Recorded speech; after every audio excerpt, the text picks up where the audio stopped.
Well, hello everybody, and welcome back to another video.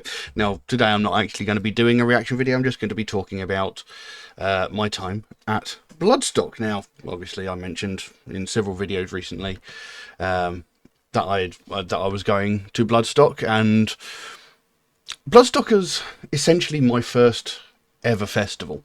Now, I mean, back in 2009, I think it was, I did go to download, but it was only a day pass. I only went there for like the one day. I've never actually been to an all-weekend festival with camping and all that bollocks. So this was a very new experience to me. And I almost didn't go. Because obviously I live up in the very north of England, actual proper north, not Manchester north, and I had to drive a considerable distance to get to Bloodstock, and of course my anxiety and stuff went through the fucking roof. So, you know, I was very stressed about it, and I almost called my mate and said, look, I can't go, because the whole thing was Megadeth were playing at this festival, and Megadeth, I've mentioned many times, was my gateway band. You know, they were the band that got me into metal. And my mate James, who is the bassist of Ward 16, I've covered them a couple of times on this channel, my mate James, he messaged me one day and goes, have you ever seen Megadeth live? I know they're your favourite band, have you ever seen them live? And I was like, no, I've never had the chance, I've always missed them. You know, every time I've heard about Megadeth playing in the UK, it's always been after it's happened. I've always just managed to miss them. So he turned around to me and goes, right, you're going to see him this year. I'm going to buy you a ticket to Bloodstock. You're coming. So I was like, cracking, you know. I want to see Megadeth live, you know, because obviously over the years Dave Mustaine has had numerous health problems. You know, there was that time that he trapped all the nerves in his arm and couldn't play his guitar anymore, had to undergo surgery. Then a couple of years ago he was diagnosed with throat cancer, and he got all through that, you know. So, you know, both of those times I thought, oh, it's doomed, I'm never going to see them live. But now I have, thankfully. But it was quite an experience, because what I did, you know, I live up in the very north end of England. So what happened is, on the festival actually started on the Thursday and essentially ended Monday morning. So what I did on the Wednesday, I drove down to where my mate lived, my mate James. I drove down to where he lived and stayed at his place overnight, and then we drove from there to Bloodstock. And it's a bloody long drive. In total, the journey from my place down to Bloodstock was 5.5 hours. Very long way. So that was knackering. But, you know, once we got there, the temperature was fucking insane. It was so hot. It was so bloody sunny. It was about 38 degrees. And, you know, I know a lot of people in America watch this channel, and that might not seem much to you guys, but I mean, I live in the north of England. Like I said, I live in the north of England, where for the majority of the year, it is cold, it is wet, it is grey. I am not used to sun. I am not used to heat, you know. So for me, 38 degrees was sweltering hot. Plus the fact I'm very much out of shape. So of course we got there, and the car park attendants were, oh, let's say, I took a couple of wrong turns on the way to get there, because, you know, the village where the festival is held, it's called Catton Park, and it's a big open space field, as you'd expect. But it says on the directions, when you get your like parking permit, it says, don't follow your sat nav. You've got to turn off at this certain junction. Then you've got to follow all these road signs that we've put out that will direct you towards the festival. Fair enough. All very well and good. They weren't very easy to see, the signs. I mean, they were yellow and black, but they always seem to be placed just slightly too far round a corner, so, you know, you've gone past the corner before you see the sign. But after a couple of wrong turns, I got there. So, of course, the parking attendants, they sort of guide you in, check all your what's-its and doobies, and then guide you into this whacking great field and say, right, park there, you're here. Cracking. What I didn't know was the fact that the parking attendant that decided to show me where to park had decided that I should put my car possibly the furthest away from the entrance to the festival as was humanly possible. So, from where I parked my car, just to the entrance of the festival, was a 1.5 mile walk in 38 degrees of heat with a tent, a sleeping bag, a backpack full of supplies and stuff, a bag full of food and stuff. You know, I was carrying a lot. And, like I said, I'm very much out of shape. Very much out of shape. And, yeah, it took a while. Let's just say it took a while. You know, I'm sitting here watching all these people, you know, they've got these little metal wheeled carts piled high with stuff, and I'm like, I wish someone would have told me that, because I would have done that, but instead I'm hoiking all this stuff on my back, all this distance, you know, and, like I said, just a 1.5 miles just to the entrance of the festival. Once you got into the festival, you had to cross the arena, then go through one campsite, and then into another campsite, which was probably another 0.5 mile to a mile at least, you know. So by the time I actually got to the campsite, I was literally all but ready to die. I was so hot. I was exhausted because I'd only had 2.5 hours of sleep the night before, because like the anxiety was ripping me to shreds. I was absolutely freaking out. So anyway, got to the campsite. Now, I've never been camping in my life, so I'd bought this tent, had no idea how to set it up.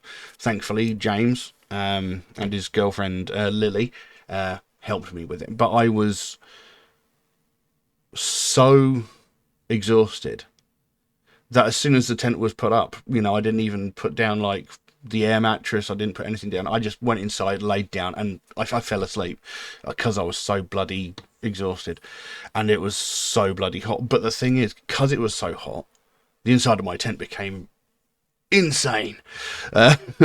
So at one point I actually crawled out of the tent, and James, God love him, he just turned around and dumped a shitload of cold water all over me, and it was so cold compared to the temperature outside that it took my breath away. But anyway, so we got into the campsite, you know, we set up, got everything sorted. Nice. And when we actually managed to get there quite early, because the festival grounds didn't open until 12. So, and we got there at 11, which is relatively early comparatively. So, you know, we had quite a wide open space to choose from. By the end of the festival, there was literally no space. But anyway, I digress. So, you know, we'd set up camp. We sat around for a minute. We threw back a couple of cold drinks. I didn't drink any alcohol. I was actually drinking water for most of the weekend. I did indulge in 1 or 2 alcoholic drinks, but not very many. You know, I did have some. But as many of you might know, I'm actually trying to cut back on drinking at the moment. But anyway, you know, we sat there, we had a couple of cold drinks. I must have drunk at least a gallon of cold water, because, you know, they actually had, you know, water stations, as it were, with just cold water, which was lovely. So we sat there for a minute, and then James turns around to me and goes, right, you've never been here before, let me show you around. So he took me into the main arena area. Excuse me.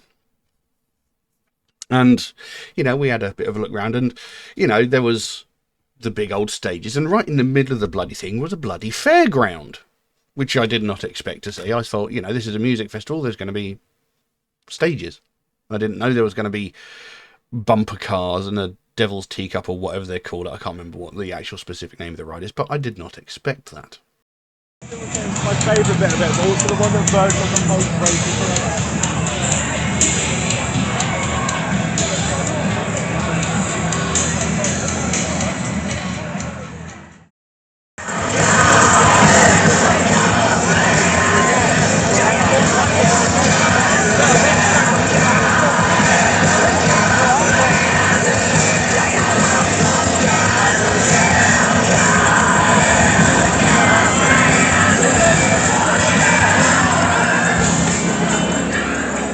Now, obviously, as you'd expect a festival, there's thousands of stalls around.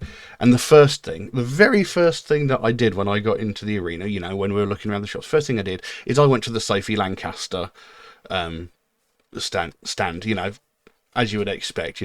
So the first thing I did, was to buy a, can't bloody turn it, I got a Bloodstock 23 Sophie wristband there. I also bought this. I used to have a similar one which had purple writing on it, but I lost that when all the ceilings in my house fell through. So the first thing I did was go to the Sophie tent, make sure I got my Sophie wristband because I needed to have one. I also bought a patch to go on a jacket, but that just says Weirdo Mosher and Freak on it as well. So I had a little bit of a wander around. There was plenty of interesting things. There was Lemmy's Bar, which I'll talk about a little bit later. They had loads of stuff, jewellery, t-shirt stands. I mean, I got this Megadeth shirt, which on the back has got all the tour dates. I got another... Where is it? Yeah. I've got the official Bloodstock open air shirt as well with... I mean, what's the point in going to a festival if you're not going to get a official shirt that shows that you were there, yeah? So, picked up a few things. I mean, it was goddamn expensive there. I mean, you looked at, the food stalls. At one point, I went to a vegan food stall because I don't think I've mentioned it before, but I am vegan. I cannot eat meat as much as I would love to. I can't. It makes me very, very ill. But anyway, I went to this vegan food stand and £9 for a burger. £9 for a goddamn burger. I mean, come on. But I had one and it was bloody lovely.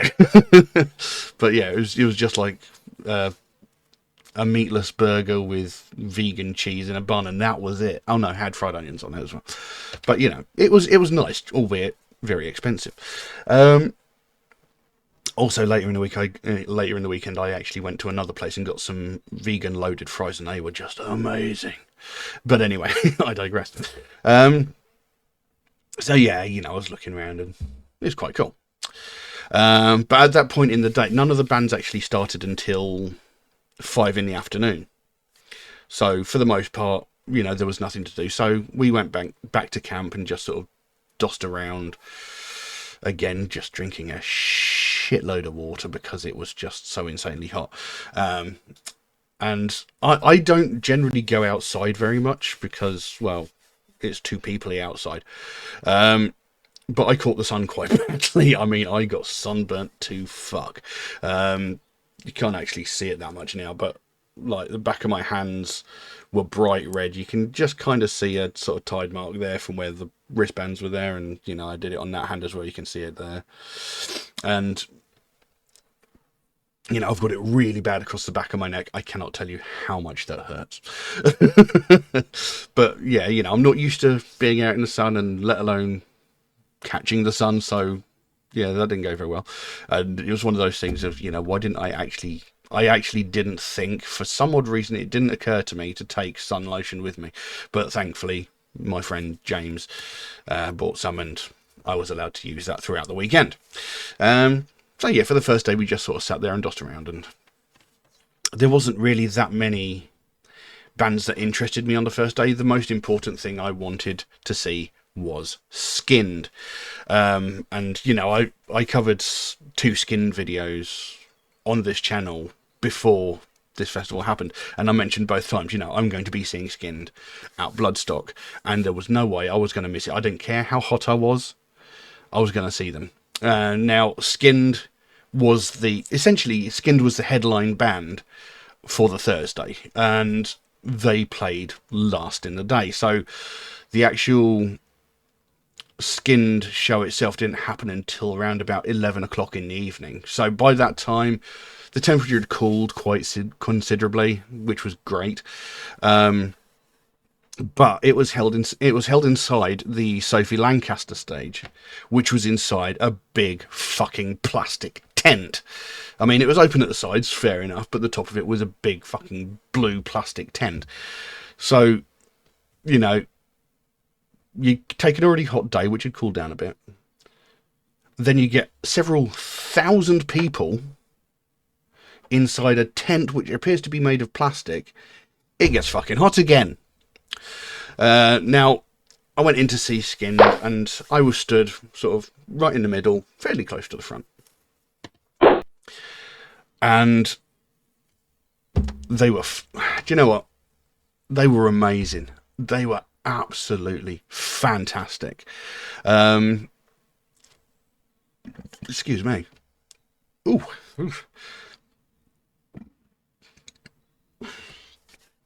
You know, every time I've looked at a Skin video, I've mentioned just how great her voice is, how powerful her natural singing voice is.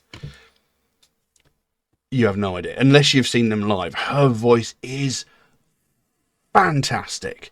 She has got so much power in her voice. It is unreal.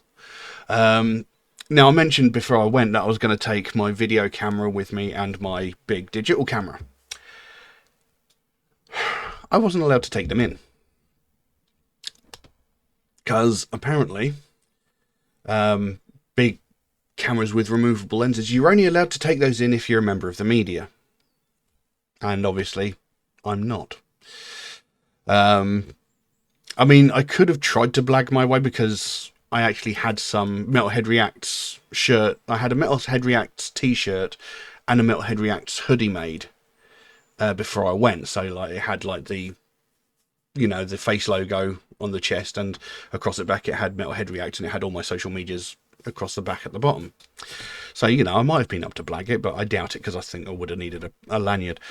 So, you know, I wasn't allowed to take in my big digital camera, and I took my video camera that I filmed these with, but apparently it doesn't like low light conditions. I mean, it actually has night vision on it, but when actually recording in low light, when there's bright lights on stage, it looks like it's a 240p image. You know, it's such low resolution, I can't understand it. You know, if I've video using it during the day, it is perfectly fine, but late at night it's absolutely fucking worthless. So whilst I did get some video of Skinned performing, it looks awful. It's not even worth looking at. It's just terrible, which is annoying. But what was great, I say what was great, you know, the whole performance thing, you know, was just amazing, you know. And before every track they had this sort of bit of narration, kind of like a news report talking about the subject of the track. And they played every single track that, you know, every track that I've covered on this channel, which is pretty much every track they've released. They've played them all. They played one track that I didn't know, and I don't know what the name of it was, because during the news report at the beginning of that one, people were screaming and cheering so loudly I couldn't hear what was actually being said. So there is an unknown track still floating around in the Skinned repertoire that I haven't covered yet. So hopefully that will come out soonish. But yeah, it was fantastic. Like I said, she was playing on the Sophie Lancaster stage. And in the middle of the stage was this T-shaped stand. And it had a pink jacket hanging from it. And across its back it had, say her name, Sophie, which I thought was lovely. And throughout the entire show, that jacket stood like in the center of the stage, which was, I thought, was wonderful. But what I find so weird though is seeing Skinned performed. You know, like I said, her voice, unbelievable, just absolutely unbelievable. You know, you see it in the videos, it's impressive. You see it live, it is fucking outstanding. But in between songs, you know, she's belting out all these amazing, powerful vocals, but in between songs, her voice is so soft. It's weird, you know. She's belting out, and then between songs, she's like, "Thank you." You know, it was really strange. But, you know, the actual stage performance was outstanding. No, you know, didn't put a foot wrong. The performance itself was just amazing. It really was. If I would say, if you ever get the chance to see Skinned on stage, you really should, because it is a hell of a show to behold. It was absolutely amazing. Now, throughout the skin show, I did actually move to the side of the tent where it was open because it was getting so goddamn hot, and there were so many people. I know I should really expect it. I mean, it's a festival, and there was over something like 18,000 people there or something. I can't remember, but it was very, very crowded, and so I'd moved out to the side of the stage, and like I said, they played pretty much every single track. They opened with Richard Ramirez, which was great. But after that She Was Skinned was the last show of the day, so I had to make my way back to the camp. Now, I was in a camp called Ironwood, which it's not a quiet camp, but it's not the party camp, because there was the main camp was Midgard, and that's the party camp. All through the night you can hear the bloody parties going on. So, went through Midgard, fine, no problem. As soon as I got to Ironwood, there was no fucking lights. Of course, we're out in the arsehole end of nowhere. We're in a big bloody field in the middle of the countryside. And there was no lights. So I had to try and find my way back to my tent, which was fun. But I eventually found my way back there. And I got in my tent, and I was spark out. I was exhausted. And I really, really needed some sleep. So then, come the next day, crawled out of my tent at a ridiculously early hour of the morning, because for some reason people at festivals seem to think that drinking at like 7 in the morning is acceptable. And, all I could hear was people cheering, shouting, screaming, and drinking. So I crawled out of my tent, got out my camping chair, and just sat there. And it's funny how this shit happened just now. During the night, tents are built with this bloody mesh net across the front to stop insects and bugs. Don't fucking work. The first night I was there, I crawled out of my tent, and I had at least 10 bug bites all over my back, and even now they itch to fuck. So what is the point of those bug nets if they don't bloody work? But anyway, crawled out of the tent round about 7, half 7, and sat in my chair and just sort of chilled out. And slightly off to my right, this other sort of camp had developed, and this big sort of circle of chairs, this big group of friends. And, they were sitting there drinking and chatting, at 7 in the morning, having a bit of a laugh. And I just sat there minding my own business, drinking water, not doing very much because, nothing was happening. So, it sort of went on throughout the day. And eventually my mate James and his girlfriend got up and sat around talking, what were we going to do for today? And I can't remember what bands there were on that day. Let's have a quick look. Yeah. Next was the main day. And there wasn't anything I actually particularly wanted to see that day. Because the funny thing is, going to the actual festival, there weren't that many bands that I actually wanted to see. I think overall there was about 5 or 6 that I wanted to see. So on the actual Friday, there wasn't really anybody I wanted to go and watch. So for most of that day, I just sort of walked around the main arena, just looking at stuff, seeing, stuff to buy, stuff to eat, that sort of thing. So, Friday didn't really go very far. I sort of stood there and stood there and watched a couple of bands for a couple of songs, but, I wasn't particularly invested in many of them. In Flames played, but I can't remember what happened, but I actually missed In Flames. I would have liked to have seen those, but I missed them somehow. So, the day was pretty much of a muchness. And, I spent most of it sat in my chair next to my tent, drinking water. Lots and lots and lots of water. So, on the I think it was actually later on the Friday night, I actually got to talking to the group that was off to the side. And it turns out, it's a group of friends, they meet at Bloodstock every year. They live all over the bloody country. But every year at Bloodstock, they always camp in the same space. And I got to talking to them, and I got absorbed into the group, and I had a great crack with all of them. I can't remember half their names. There are Sarah, Nat, Boz, Paul, Chris. I think there was a John there as well. There was loads of them. And we had a good crack. And I hung out with them quite a lot of the weekend. And my mate James and his girlfriend also sort of ended up getting drawn into the group as well.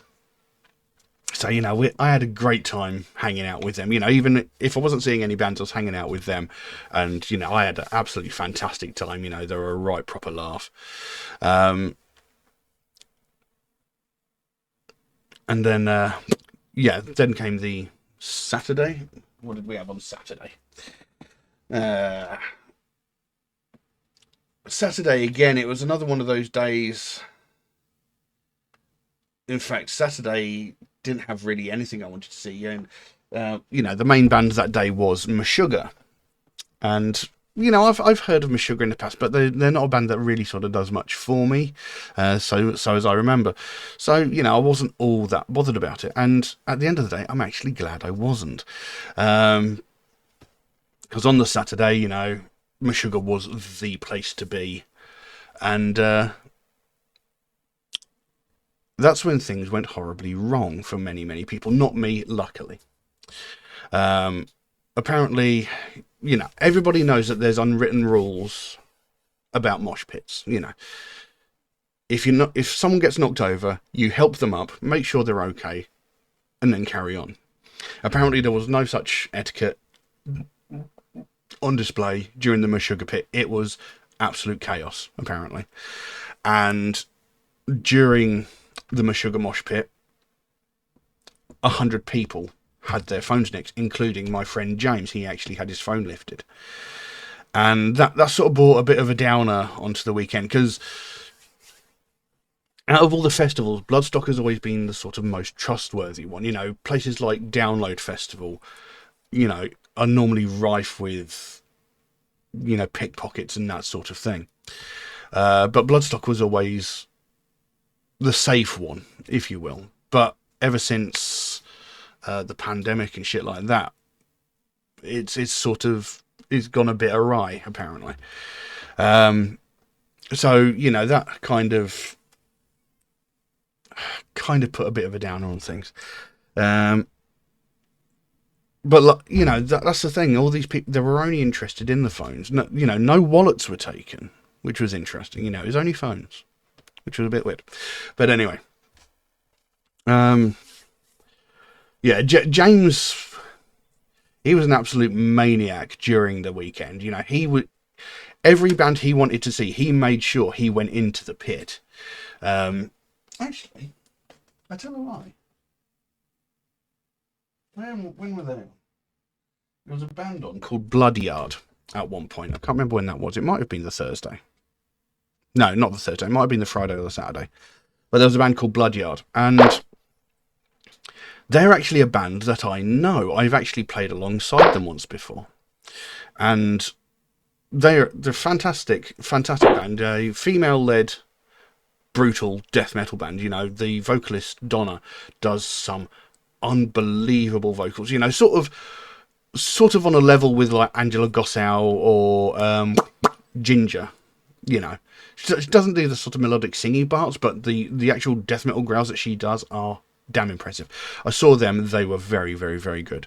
And it was really good to see them on a stage at Bloodstock. Because they were playing the Sophie Lancaster stage, and that's quite an achievement, because there was a stage called the New Blood stage, which had all like the sort of new up and coming bands. And like I said, years ago, it was years ago, I played alongside Bloodyard, and at that point they were a sort of new and upcoming band. I played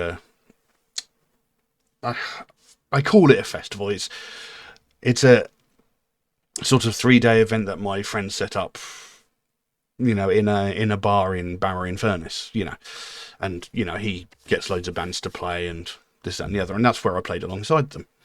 And at that point, they were relatively new. So to see them now playing on the Sophie Lancaster stage at Bloodstock was amazing. And, the singer actually got quite choked up when she was like thanking the people for coming to see them, because they were on like early in the morning, at the point where most people would still be in their tents hungover. They were on at something like 10:30 in the morning. But a lot of people turned up to see them, and it was great to see. It's really good to see them doing so well. And of course, another band that was there was my very first band, Repulsive Vision. Now, I've covered one of their songs on this channel before, but, my very first band, the first band I was ever in, Repulsive Vision, were playing Bloodstock, and they were playing on the Jägermeister stage, which unfortunately wasn't a very big stage, which was a little bit unfortunate to see. But this was on the Saturday. I'm going to say Saturday. And at this point, the weather had started to take a turn. It had gone from scaldingly hot sun to absolutely torrential rain. And, I'm not talking about just a little sort of the odd sprinkle here and there. It was absolutely pissing it down. So, to their advantage, when they came on stage, it absolutely hoonered it down. So everybody went, oh, closest stage. Everybody stuck into the Jägermeister stage. And they only had a half-hour set, but they absolutely killed it. It was brilliant to see. I got some video footage of that, but stupid me, I was standing so close to the speaker that the sound is shit. I didn't have very much luck at all with,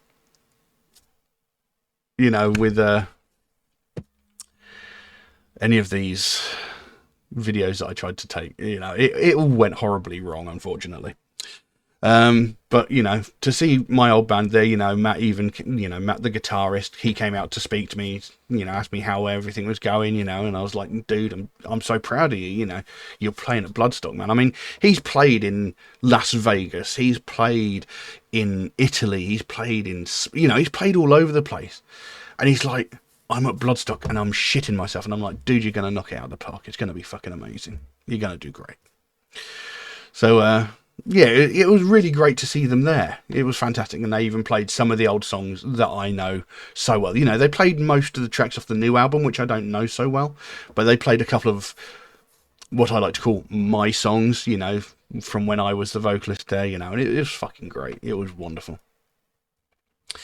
And, yeah. At this point, the thing I was most looking forward to was the Sunday, and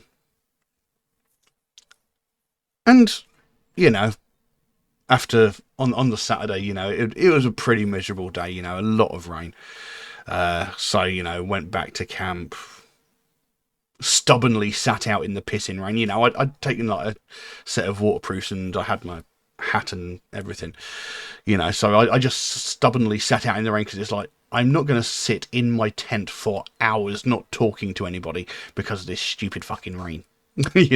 I'm going to sit out and I'm going to enjoy myself. So, me and, this group that had adopted me into their festival family, just sat there in the pissing rain talking absolute bollocks, having some of the most unbelievably weird conversations you could imagine. I mean, for several days there was this debate as to what colour was a wibble, and conversely, what colour was a wobble. It turns out a wibble is purple, and a wobble, I believe it turned out to be orange. There you go.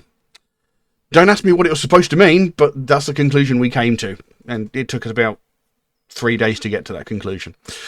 And every time someone brought it up, everyone was like, oh, fucking hell, shut up. But it was all a good laugh, we had a right proper laugh. But of course, then came the Sunday, which was the day I was most looking forward to. And it's also the day when most of the bands I wanted to see were on. Because we had Megadeth, Halloween, Sepultura, Ugly Kid Joe, Decapitated, Biohazard, you know, we had quite a lot of bands on that day. Now, Halloween, unfortunately, cancelled the day before the festival started because the singer had laryngitis or bronchitis, one of the two. He was unable to sing. So they had to replace him at the last minute with KK's Priest, you know, KK from, I believe KK's from Judas Priest, I don't actually know. But it was this guy KK basically doing Judas Priest songs. So Halloween were replaced with that. And I'm not that big into Judas Priest, so I wasn't all that fussed. But I was mainly there for Megadeth. So, you know, throughout most of the day, most of the morning, I sort of sat around. I went out a couple of times, but I didn't want to make my feet too sore because I wanted to be able to go to Megadeth and enjoy it.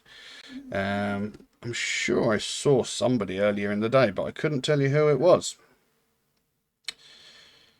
I'm sure I went out to see someone. But anyway, I popped out, you know, every now and then, walked around the arena. I saw Sepultura. Now, I went off Sepultura a long time ago. In fact, it was around about the Roots album. You know, Roots Bloody Roots was an okay album. And I sort of went off them after that, you know. I didn't hate them. I just wasn't that interested in their music. You know, Chaos AD was a great album. Roots was a great album, but I didn't have any interest in them. There wasn't anything about them that sort of drew me in. If it was played, I'd listen to it, but I wouldn't go out of my way to listen to it.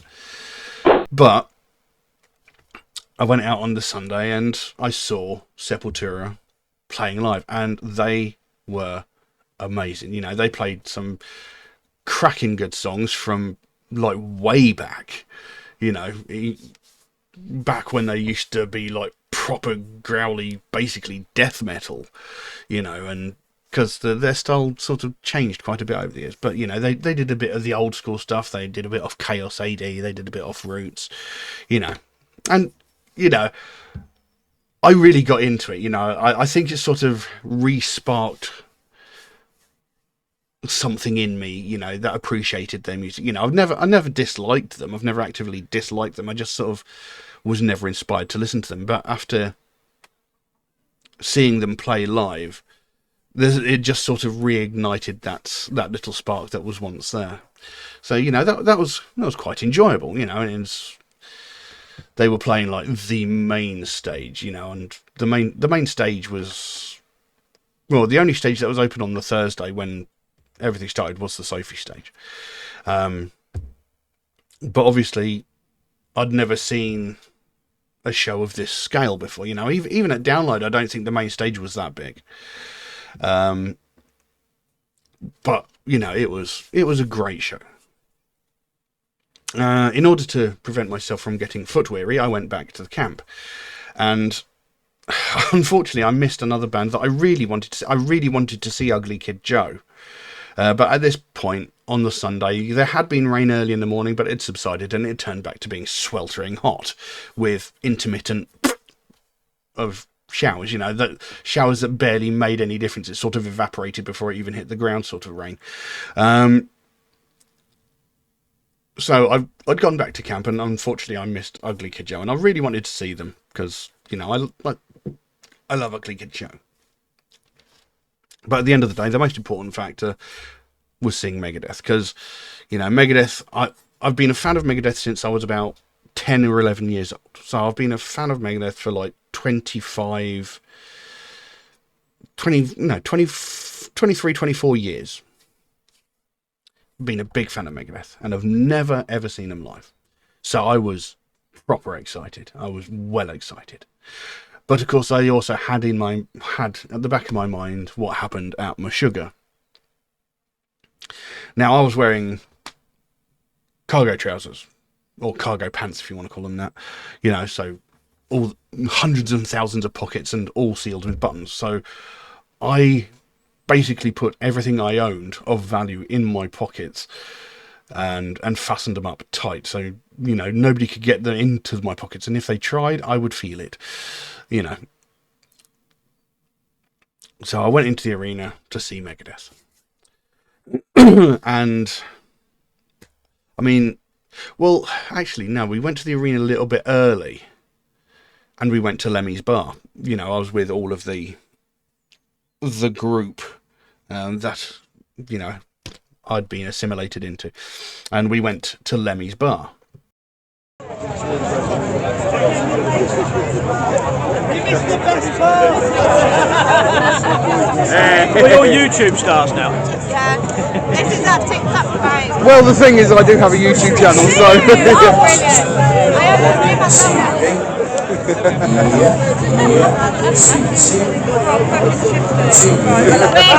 Back here. Baggy trousers. Baggy trousers. What are you doing? Hey, Sarah, you can drop a shit there. We wouldn't know. Lemmy's bar is pure chaos.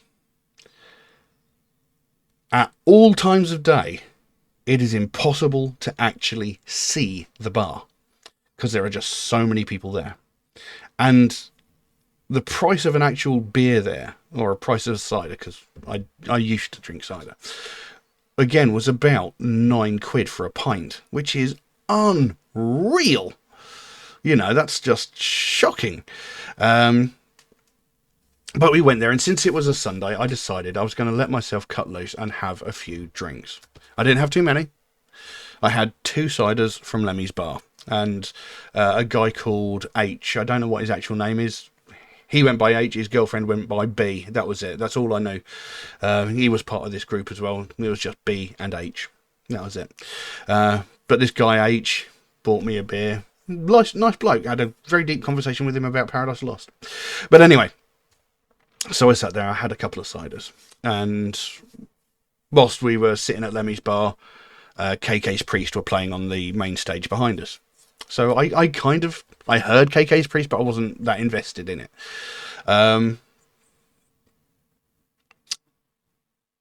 So yeah, we sat there for a little bit of a while. I ended up sitting on the floor because, you know, I'm old and unhealthy. But we sat down, we had a laugh, we had a giggle, you know, had a couple of drinks. And then it came time for Megadeth, and I cannot relate to you just how excited I was. My voice is actually still a little bit on the croaky side from the amount that I was shouting. You know, I came back home on Monday, and it is now Wednesday, and my throat is still a little bit on the creaky side, and my muscles still ache to high fuck, you know. But anyway, yes, Megadeth were playing, and I was thrilled to the bone. There was no way I was going to miss any of this. Now, like I said, obviously I had in mind what had happened with my sugar, so I tried to get into the middle of the crowd, but not into the, like, really sort of sardine packed. I wanted to get close enough that I could see, but not so close as to get my stuff nicked. So, yeah, got out there, you know, all these big fancy screens all over the stage, and the band walk out. And that very second, the moment Dave Mustaine stood in the middle of that stage, life goal achieved. You know, one of the main goals in my life was to see Megadeth live. And the moment Mustaine stood in the middle of that stage, done. Absolutely amazing. And throughout the entire set, I can't remember how long they were on. I think they were on for an hour and 45, I think. For the entire time, you could not get the biggest smile off my face. I had the biggest fucking smile. And they opened with Hangar 18. And somehow, as if by magic, that was the only decent video I managed to capture the entire fucking weekend. Now, I will say the actual sound mixing for Megadeth was a little bit off. Mustaine's vocals were actually quite low. But, I mean, you can still hear it. It was still, you know, it was still acceptable. It's just, you know, they could have been brought up a little bit. But, you know, Megadeth opened with Hangar 18. And they played pretty much all of the classics. You know, they played Angry Again off Hidden Treasures, which is one of my favourite tracks. They played Sweatin' Bullets. They played Trust, you know, they played so many of the classics, and of course, you know, they sort of closed the show with The Mechanics of Killing Is My Business, which was the song that Metallica turned into the Four Horsemen, and they went off stage. And of course, the classic chant of Megadeth, Megadeth, all came across, and they came back out, and of course they played Holy War's Punishment Due. You know, it's essentially the song everybody knows is going to be played, along with something like Symphony of Destruction, which they also did play. But what was wonderful for me is they played A Tout Le Monde. Now, apparently they play this song live very, very rarely. But A Tout Le Monde is actually one of my all-time favourite Megadeth songs, and it is also one of the Megadeth songs that helped me through the darkest period in my life.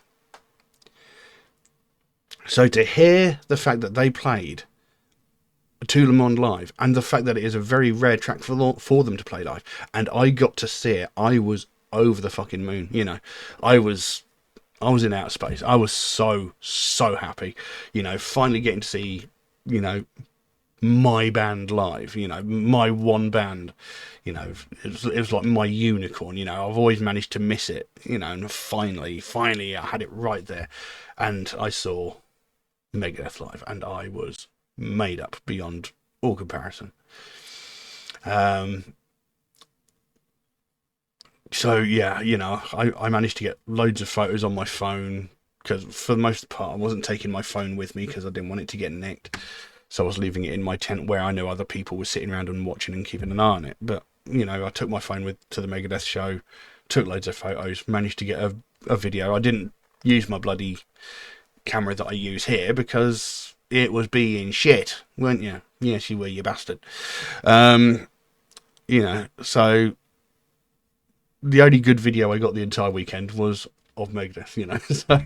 So, but yeah, I was absolutely buzzing, and after Megadeth had closed out, I headed back to camp. I went past the Sophie Lancaster tent where Biohazard were playing, and I liked Biohazard back in the day when I first ever heard them, when I've heard the track Punishment, which I seem to remember hearing around the same time as I first heard Symphony of Destruction. I could be wrong. Excuse me. So I contemplated going and seeing them, but at this point, excuse me, it was pretty much midnight. My feet were starting to hurt because I stood watching Megadeth for God knows how long. So I went back to camp. And I sat there with the group again. And, well, no, actually, the group weren't there, because I think they were seeing Biohazard. So I went back to the camp and I ended up sitting alone. And at that point, it started raining ever so lightly, but nothing too major. So I just sat there with, I think Boz and Cat then came back, and just sat there chatting shit with them. And then eventually James and Lily came back to camp, and the first thing I did was stand up and give the man an almighty hug, because I was so bloody chuffed and so thankful that he bought me the ticket so I could finally see Megadeth live. I mean, I think I might have scared him with how much I was thanking him, because I was so grateful. But yeah, I mean, I was shouting, I was screaming all through the show, you know, every song I was singing along to. Yeah. I mean, what do you expect me to do, you know? It was an amazing experience, and I'll say that going to this festival was a once in a lifetime experience, but not in the way that you think. Once in a lifetime, not because it was a unique experience, but once in a lifetime because I'm never going to fucking do it again. Because, you know, whilst I did have fun, sleeping in the tent, getting bitten to fuck, every day, every bone in my body ached, every muscle ached, and other factors sort of that weren't as much fun, and definitely aren't something you want me to discuss here. Sort of, I had fun, but I don't think I'd ever want to do it again just because of how draining it is.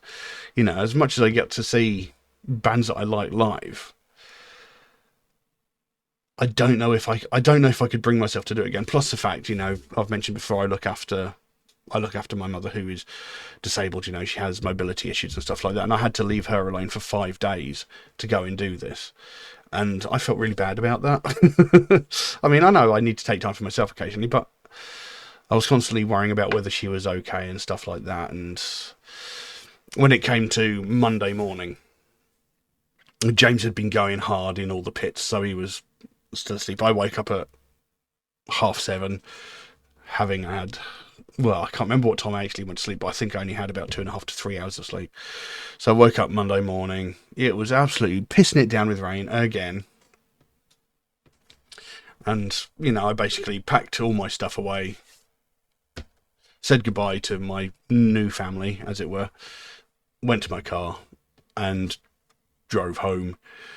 And it absolutely bucketed down for the entire journey home. I mean, it's so bad at some points I couldn't see the car in front of me. But I got home, I was exhausted. But, I had a wonderful experience, albeit, there were moments that I didn't enjoy. There were the odd moment that sort of let the weekend down. Made loads of new friends. And I got to see some of my favourite bands live. And it was absolutely fantastic. And I know some of you are probably going to be like, why did you bother going to the festival if you only saw a few bands? And, well, that's just the thing. I caught bits and pieces of other bands, but my main goal was to see Skinned and to see Megadeth. That was pretty much it, That was my main goal for the weekend. The band on the first day and the band on the last day, that was my main goal. And, I probably could have made more of it. But like I said, this is my first festival experience. I was anxious to high hell. I was stressed out because, I'm a constantly paranoid person. So, I was like, I don't want to leave my tent alone because I think someone's going to nick all my stuff. Even if they did come to my tent and nick my stuff, all they were going to get was like spare underwear, a pair of trousers, and a shit ton of food, because that's all that I left in my tent. But there was still that gnawing feeling at the back of my mind because I've never been to something like this, so I don't know how respectful people are. And obviously with what happened to James at the Meshuggah show, it sort of ramped up towards the end. So, I probably could have gone out and seen more bands, but the important fact was the fact I got to see the bands I wanted to. So yeah, I mean, overall, I had a great time. Like I said, met some wonderful people, and it's definitely an experience. Like I said, I don't know if I'd ever do it again because, I mean, driving that far for a start was exhausting. When I was driving home, I was so knackered. I had to stop at pretty much every service station along the way to have like a half-hour nap because it was that bad. I was that exhausted. Because I mean, I set off from Bloodstock at about 8:30, maybe 9 o'clock in the morning. And I didn't get home until 5 o'clock in the evening. So it took me a very, very long time to get home, but I'd rather have stopped every couple of miles and had a nap and be safe than try driving whilst exhausted and end up falling asleep at the wheel. That sort of thing. So, yeah. It's taken me a couple of days to recover. I'm still not fully recovered. Parts of me still ache, because I am old. And like I said, my voice is still a little bit on the fragile side because when I came home, I sounded like Cookie Monster. But yeah, overall, I had a really good time. And I may consider doing it again in the future, but there would have to be some amazing bands on for me to consider it. Because I would like to see that group of friends again as well, you know, because they were some very nice people. But yeah, whilst I was there, you know, I spoke to several people. You know, many people actually recognised my YouTube branding, and you know, I actually had a few people suggest bands to me to look at. You know, none of them were actually at the festival. None of the bands were at the festival. But, you know, they'd sort of say to me, oh, do you know what? You should check out this band. Or you should check out this band. I've got a list of bands that I've written down from the you know, from people suggesting them to me at the festival. So, oh, crikey. Yes. And I'm still tired from it as well, you know. I mean, when I got home, I forced myself to stay awake until, I think I stayed awake until about 11:30 at night. You know, I forced myself to stay awake so I didn't screw up my sleeping pattern. And I slept for a good 10 hours, I think it was, because I really bloody needed it. Because whilst I was away, I don't think I slept for more than 4 overnight. Which still is good for me considering how much of an insomniac I normally am. But anyway, yeah. So that's a bit of a rambling breakdown about how my weekend was. And yeah, I had good fun. I'm gonna try and recuperate for a few more days, and then I'll get back to doing my usual videos. But yeah, just thought you might like to hear about my experience whilst I was there. But I'll leave that as it is. Thank you all very much for watching, and I'll see you again soon. Bye bye.